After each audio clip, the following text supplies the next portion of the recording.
ಹಾವೇರಿ ಜಿಲ್ಲೆಯಾದ್ಯಂತ ನಕಲಿ ವೈದ್ಯರ ಹಾವಳಿ ಹೆಚ್ಚಾಗಿದ್ದು ಜನರ ಪ್ರಾಣಕ್ಕೆ ಸಂಚಕಾರ ತಂದೊಡ್ಡಿದೆ. ನಕಲಿ ವೈದ್ಯರ ಟ್ರೀಟ್ಮೆಂಟ್ನಿಂದಾಗಿ ಹಲವರು ಅಡ್ಡ ಪರಿಣಾಮಗಳಿಗೆ ಒಳಗಾಗಿದ್ದಾರೆ. ಚಿಕ್ಕ ಮಕ್ಕಳು ಸ್ವಾಧೀನ ಕಳೆದುಕೊಂಡಿರುವ ಉದಾಹರಣೆ ಬಹಳಷ್ಟಿದೆ. ಆದ್ರೆ ಇದೆಲ್ಲ ಗೊತ್ತಿದ್ರೂ ಆರೋಗ್ಯ ಇಲಾಖೆ ಅಧಿಕಾರಿಗಳು ಮಾತ್ರ ಕ್ರಮ ಕೈಗೊಂಡಿಲ್ವಂತೆ. ಹೀಗಂತ ಸಾಮಾಜಿಕ ಕಾರ್ಯಕರ್ತ ಪ್ರಶಾಂತ್ ಮುಚ್ಚಂಡಿ ಗಂಭೀರ ಆರೋಪ ಮಾಡಿದ್ದಾರೆ. ಇಲ್ಲ, ವಿಷಯ ಗೊತ್ತಾಯ್ತು. ಈ ಹಾವೇರಿ ಜಿಲ್ಲೆಯೊಳಗ ಅತಿ ಹೆಚ್ಚು ಹಾನಗಲ್ ತಾಲೂಕಿನಾಗ ಏನು ನಕಲಿ ವೈದ್ಯರದಾರ ಅಂತ ಹೇಳ್ತಾ ಇದ್ದಾರೆ. ನಕಲಿ ವೈದ್ಯರನ್ನ ಯಾರು ಹೇಳ್ತಾ ಇದ್ದಾರೆ? ತಾಲೂಕು ಅಧಿಕಾರಿಗಳು ಹೇಳ್ತಾ ಇದ್ದಾರೆ, ತಾಲೂಕು ವೈದ್ಯಾಧಿಕಾರಿಗಳು ಹೇಳ್ತಾ ಇದ್ದಾರೆ. ಹಂಗಾರೆ ಜಾಸ್ತಿ ರೇಡ್ ಮಾಡ್ಯಾರ ಅಂದ್ರೆ ಜಾಸ್ತಿ ನಕಲಿ ವೈದ್ಯರು ಅದಾರ ಅಂತ ಆಗ್ತದೆ. ಒಂದನೇದ್ದು. ಎರಡನೇದ್ದು, ಅವ್ರ ಮ್ಯಾಗ ಉಗ್ರವಾದ ಕ್ರಮ, ತುರ್ತು ಕ್ರಮ, ಆಮೇಲೆ ಭಾಳ ಗಟ್ಟಿಯಾದ ಕ್ರಮ ತೆಗೆದುಕೋಬೇಕು. ಸುಮ್ಮನೆ ನಾಮಕೆ ವಾಸ್ತೆ ಒಂದು ಕೇಸ್ ಮಾಡಿ ಕೈಬಿಟ್ರೆ ಹಾರ್ಕೊಳಕ್ಕೆ ಏನೇನು ಬೇಕು ಆ ಕಾನೂನು ಹಾಕೋದಲ್ಲ.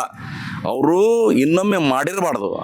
ಆ ರೀತಿಯಾಗಿ FIR ಮಾಡಬೇಕು. ಅಂದಾಗ ಮಾತ್ರ ತಡೆಗಟ್ಟಲಾಗ್ತದೆ ವಿನಃ ಕಾಟಾಚಾರಕ್ಕೆ ಮಾಮ ಅನ್ನೋದು ಈ ವ್ಯವಸ್ಥೆ ಇದು ಮಾಡ್ತಾ ಇರೋದ್ರಿಂದಲೇ ಈ ರೀತಿಯಾಗಿ ನಾವು ರೇಡ್ ಮಾಡೋದು, ಅವ್ರು ಬಿಡಿಸ್ಕೊಂಡು ಹೋಗೋದು. ಕೇಸ್ ಹಂಗೆ ಇರ್ತಾವೆ ಮತ್ತು ಇನ್ನೂ ಹಂಗೆ ಚಾಲೂ ಮಾಡ್ಕೊಂತನೇ ಅದಾರವಲ್ಲ. ಪ್ರತಿ ಹಳ್ಳಿ ಒಳಗೆ, ಭಾಳಷ್ಟು ಹಳ್ಳಿ ಒಳಗೆ 100% ನಾನಷ್ಟು ಕೇಳ್ದಂಗೆ ಭಾಳಷ್ಟು ನಕಲಿ ವೈದ್ಯರು ಅದಾರ. ಆದ್ರೆ ಏನೂ ಮಾಡ್ಕೊಳಕ್ಕಾಗ್ತಾ ಇಲ್ಲ ಈ ತಾಲೂಕಾ ವೈದ್ಯಾಧಿಕಾರಿಗಳಿಗೆ. ನಾಮಕೆ ವಾಸ್ತೆ ಜನರ ಕಣ್ಣಿಗೆ ಮಣ್ಣು ಒರೆಸೋ ಸಲುವಾಗಿ ಮಾತ್ರ ರೇಡ್ ಮಾಡೋದು, ಮೇಲೆ ಕೇಸ್ ಹಾಕೋದು. ಆ ಕೇಸ್ನೊಳಗೆ ಅವರು ಹೊರಗೆ ಬರ್ತಾರೆ ಮತ್ತು ಅದನ್ನು ಮಾಡ್ಕೊತ ಹೋಗ್ತಾರೆ. ಈ ಪ್ರಕ್ರಿಯೆ ಆಗ್ತಾ ಇದೆ. ಆದ್ದರಿಂದ ಸಂಬಂಧಪಟ್ಟಂಥ ಈ ಅಧಿಕಾರಿ ಮೇಲೆ ಮೊದಲು ಕ್ರಮ ಕೈಗೊಳ್ಳಬೇಕು.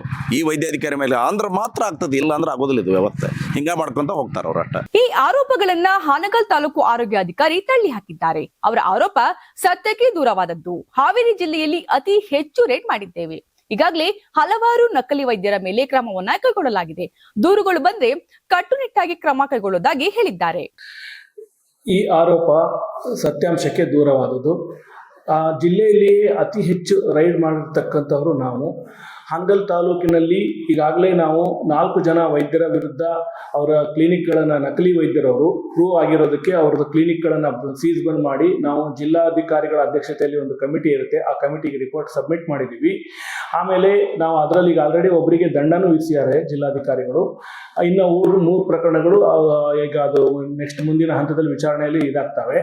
ಹಾಗಾಗಿ ನಾನು ಇದನ್ನ ಜಿಲ್ಲಾ ಮಟ್ಟದಲ್ಲಿ ಸ್ಟಾಟಿಸ್ಟಿಕ್ಸ್ ಕೇಳಿ ನೋಡಿದಾಗ ನಮ್ಮ ಜಿಲ್ಲಾ ಕಚೇರಿಯಿಂದ ತಿಳಿದುಬಂದ ಮಾಹಿತಿ, ಹಾನಗಲ್ ತಾಲೂಕಿನಲ್ಲೇ ಅತಿ ಹೆಚ್ಚು ರೈಡ್ ಆಗಿರತಕ್ಕಂಥದ್ದು, ನಾನು ಸೀಸ್ ಬಂದ್ ಮಾಡಿರ್ತಕ್ಕಂತಹ ವಿಷಯ ನನ್ನ ಒಂದು ಕರ್ತವ್ಯದ ಅವಧಿಯಲ್ಲಿ. ಹಾಗಾಗಿ ನಾವು ಈ ವಿಷಯದಲ್ಲಿ, ನಕಲಿ ವೈದ್ಯರ ವಿಷಯದಲ್ಲಿ ನಾವು ಯಾವುದೇ ಕಾರಣಕ್ಕೂ ನಿರ್ಲಕ್ಷ್ಯ ತೋರೋದಿಲ್ಲ, ಯಾವುದೇ ಕಾರಣಕ್ಕೂ ನಕಲಿ ವೈದ್ಯರನ್ನು ಸಹಿಸೋದಿಲ್ಲ. ನಕಲಿ ವೈದ್ಯರು ಅಂತಂದರೆ ಯಾರೇ ಒಂದು ಕ್ವಾಲಿಫಿಕೇಶನ್ ಇಲ್ದಂಗೆ MBBS ಅಥವಾ ಆಯುರ್ವೇದಿಕ್ ಡಿಗ್ರಿ ಯಾವುದೂ ಇಲ್ದಂಗೆ ಅವರು ಒಂದು ವೃತ್ತಿಯನ್ನು ನಡೆಸ್ತಾರೆ, ಅಂಥವರಿಗೆ ನಾವು ನಕಲಿ ವೈದ್ಯರು ಅಂತ ಹೇಳ್ತೀವಿ. ಪಾರಂಪರಿಕ ಔಷಧಿ ಕೊಡೋದು, ಈ ನಾಟಿ ಔಷಧಿ ಕೊಡೋದು, ಇಂಥವೆಲ್ಲ ನಕಲಿ ವೈದ್ಯರು ಅಂತಾನೆ ಕನ್ಸಿಡರ್ ಮಾಡೋದು. ಇದನ್ನ ನಮಗೆ ಕಂಪ್ಲೇಂಟ್ಸು ನಮ್ಮ ಒಂದು ಸಾರ್ವಜನಿಕರಿಂದ ಇರ್ಬೋದು, ಅಥವಾ ನಮ್ಮ ಒಂದು ದೃಶ್ಯ ಮಾಧ್ಯಮ ಅಥವಾ ವರದಿಗಾರರ ಇದರಿಂದ ಇರ್ಬೋದು, ಹಲವಾರು ಕಡೆಯಿಂದ ವೈದ್ಯರು ಅಥವಾ ಯಾರು ಚಿಕಿತ್ಸೆಗೊಳಪಟ್ಟು ಅವರಿಂದ ತೊಂದರೆಗೆ ಒಳಗಾಗಿರ್ತಕ್ಕಂಥವ್ರು ಇರ್ಬೋದು, ಅವರು ನಮಗೇನು ಒಂದು ಕಂಪ್ಲೇಂಟ್ ಕೊಟ್ಟರೆ ನಾವು ಸ್ವಇಚ್ಛೆಯಿಂದನೂ ಅಥವಾ ನಿಗಾ ಮಾಡ್ತಾ ಇರ್ತೀವಿ. ಆ ಥರ ಒಂದು ಕ್ರಮ ಕೈಗೊಳ್ತಾ ಇದ್ದೀವಿ. ಈ ಆರೋಪ ಸತ್ಯಕ್ಕೆ ಸುಳ್ಳಾಗಿದ್ದದ್ದು. ಹಾಗೆ ಸಾರ್ವಜನಿಕರು ನಮಗೆ ಸಹಕಾರ ಏನು ನೀಡಬೇಕು, ಮತ್ತು ಮಾಧ್ಯಮದವರು, ದೃಶ್ಯ ಮಾಧ್ಯಮದವರು, ವರದಿ ಮಾಧ್ಯಮದವರು ಏನು ಸಹಕಾರ ನೀಡಬೇಕು ಅಂತಂದರೆ, ತಾವು ನಮ್ಮ ನಾವು ಈ ಖಾಸಗಿ ಅಥವಾ ಸರ್ಕಾರಿ ವೈದ್ಯರು ಇರ್ಬೋದು, ಎಲ್ಲೇ ಒಂದು ಪ್ರಾಕ್ಟೀಸ್ ಮಾಡ್ತಾ ಇದ್ರು ಅವರು ಒಂದು ಬೋರ್ಡ್ ಹಾಕಿರ್ತಾರೆ. ಅದರಲ್ಲಿ ಅವ್ರ ಹೆಸರು, ಕ್ವಾಲಿಫಿಕೇಷನ್, ಆಮೇಲೆ ಅಲ್ಲಿ ಕ್ಲಿನಿಕ್ಕಿಂದು, ಸಾಮಾನ್ಯವಾಗಿ MBBS ಡಾಕ್ಟ್ರು, ಈ ಒಂದು ಆಲೋಪತಿಕ್ ಮೆಡಿಸಿನ್ ಮಾಡೋರು ಬ್ಲೂ ಬೋರ್ಡ್, ನೀಲಿ ಒಂಥರ ಈ ಆಕಾಶ ನೀಲಿ ಬಣ್ಣದ ಬೋರ್ಡ್ಗಳು ಹಾಕಿರ್ತಾರೆ. ಆಯುರ್ವೇದಿಕ್ನವರು ಹಸಿರು ಬಣ್ಣದ, ತಿಳಿ ಹಸಿರು ಬಣ್ಣದ, ಗಿಣಿ ಹಸಿರು ಬಣ್ಣದ ಬೋರ್ಡ್ ಹಾಕಿರ್ತಾರೆ. ಅದರಲ್ಲಿ KPME ನಂಬರು, ಅವರ ಕ್ವಾಲಿಫಿಕೇಶನ್, ಹೆಸರು, ಆಮೇಲೆ ಅದೆಲ್ಲ ಡೀಟೇಲ್ಸ್ ಇರುತ್ತೆ. ಹಾಗಾಗಿ ತಾವು ದಯವಿಟ್ಟು ಸಾರ್ವಜನಿಕರು ಯಾವುದೇ ಕಾರಣಕ್ಕೂ, ಮಕ್ಕಳಿರ್ಬೋದು, ಯಾರಿಗೇ ಇರ್ಬೋದು, ತಮ್ಮ ಒಂದು ಚಿಕಿತ್ಸೆಗೆ ಕರ್ಕೊಂಡು ಹೋಗುವಾಗ ಆ ವೈದ್ಯರು ಏನು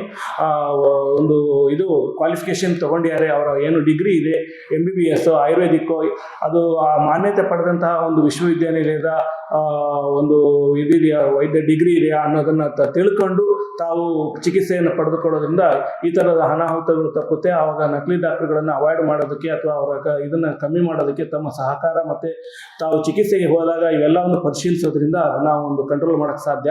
ಹಾಗಾಗಿ ನಮಗೆ ಯಾವುದೇ ಮಾಹಿತಿ ಬಂದ್ರೂ ನಾವು ಯಾವುದೇ ನಿರ್ಲಕ್ಷ್ಯತನ ಮಾಡದೆ ಕ್ರಮ ಕೈಗೊಳ್ತೀವಿ. ಸಾರ್ವಜನಿಕರು ನಮಗೆ ಒಟ್ಟಿನಲ್ಲಿ ಅಧಿಕಾರಿಗಳು ಅದೇನ್ ಕ್ರಮ ಕೈಗೊಳ್ತಿದ್ದಾರೋ ಏನು, ನಕಲಿ ವೈದ್ಯರ ಹಾವಳಿ ಮಾತ್ರ ನಿಲ್ಲುತ್ತಲೇ ಇಲ್ಲ. ನಾಯಿ ಕೊಡೆಗಳಂತೆ ಹುಟ್ಟಿಕೊಳ್ಳುತ್ತಲೇ ಇದ್ದಾರೆ. ಇನ್ನಾದ್ರೂ ಅಧಿಕಾರಿಗಳು ಗಂಭೀರವಾಗಿ ಪರಿಗಣಿಸಬೇಕಿದೆ. ಅಮೂಲ್ಯ ಜೀವಗಳನ್ನ ಉಳಿಸಬೇಕಿದೆ. ಇರ್ಫಾನ್, ಕರ್ನಾಟಕ ಟಿವಿ, ಹಾವೇರಿ. ನೀವು ಸಣ್ಣ ಆಗ್ಬೇಕಲ್ವಾ? ಅದು ಒಂದು ಉತ್ತಮ ಆಹಾರದಿಂದ ಸಣ್ಣ ಆಗ್ಬೇಕಲ್ವಾ? ಪ್ರತಿದಿನ ನಮ್ಮ ಜೀನಿ ಸ್ಲಿಮ್ ನ ಯೂಸ್ ಮಾಡಿ ಯಾವುದೇ ಸೈಡ್ ಎಫೆಕ್ಟ್ ಇಲ್ದಂಗೆ ನೀವು ಸಣ್ಣ ಆಗ್ತೀರಾ.